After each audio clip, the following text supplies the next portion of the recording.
साथियों, अभी national eligibility entrance test undergraduate NEET UG के अंदर भ्रष्टाचार, पेपर लीक, 30 लाख बच्चों का भविष्य अधर में अटक गया, पेपर रद्द करने की मांग उठी, सुप्रीम कोर्ट में मामला गया। नेशनल टेस्टिंग एजेंसी ने और भारत सरकार के भाजपा के केंद्रीय मंत्री धर्मेंद्र प्रधान जी ने किसी भी भ्रष्टाचार से बिना जांच के पहले ही मान लिया कि कोई भ्रष्टाचार नहीं हुआ है। लेकिन सुप्रीम कोर्ट सख्त हुआ, गिरफ्तारियां हुई, पता लगा बिल्कुल पेपर लीक हुआ है, पेपर बिका है, करोड़ों रुपए की उगाही हुई है। अभी ये सब विवाद चल ही रहा था। खबर आती है कि 18 जून को जो यूजीसी नेट का एग्जाम हुआ है, university grants commission national entrance जो है वो टेस्ट, उसका पेपर भी लीक हो गया था, इसलिए उसे भी अब रद्द कर दिया जाता है।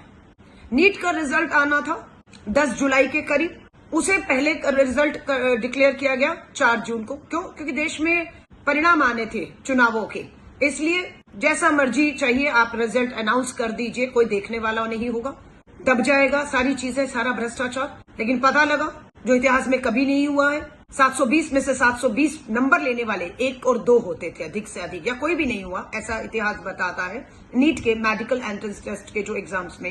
लेकिन इस पर पता लगता है 60 से ऊपर बच्चों ने 720 में से 720 हासिल कर लिए। कैसे हासिल कर लिए? पता लगता है उन्हें ग्रेस मार्क दे दिए गए। एक ही सेंटर में बैठने वाले बच्चों को ग्रेस मार्क दे दिए गए हैं। गिरफ्तारियां हुई तो पता लगा बच्चों ने स्वीकार किया कि हाँ, हमने पेपर को खरीदा है, हमें पेपर बेचा गया है। तार जुड़ रहे हैं। बिहार में किसकी सरकार है, गुजरात में किसकी सरकार है, और अभी तक जहां जहां से राज्य आ रहे हैं वहां पर भाजपा की सरकार है। भाजपा की सरकारें, उनके अंदर नेशनल टेस्टिंग एजेंसी, कोई जिम्मेदारी, कोई जवाबदेही नहीं। सबसे भ्रष्ट, निकम्मी, नकारा एजेंसी का नाम है नेशनल टेस्टिंग एजेंसी, जिसे क्लीन चिट देने का काम धर्मेंद्र प्रधान कर रहे थे, केंद्रीय मंत्री। जब दबाव बना तो स्वीकारना पड़ा कि नेशनल टेस्टिंग एजेंसी में बहुत सी खामियां हैं, हम इसे दुरुस्त करेंगे। अरे 10 साल से आपकी सरकार है, 10 साल से आपको खामियां नहीं दिखी?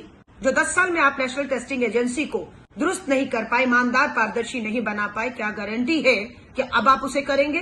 क्यों नेशनल टेस्टिंग एजेंसी के अधिकारियों को बर्खास्त नहीं कर देना चाहिए? क्यों नेशनल टेस्टिंग एजेंसी को ही भंग कर देना चाहिए? क्योंकि इस तरह की भ्रष्ट एजेंसी मात्र जो है देश भर में लाखों छात्रों के भविष्य के साथ एक बड़ा खिलवाड़ करने का काम कर रही है। गरीब माँ बाप जिंदगी भर की कमाई अपने बच्चों को पढ़ाने लिखाने में, उनका भविष्य बनाने में जो है वो लगा देते हैं,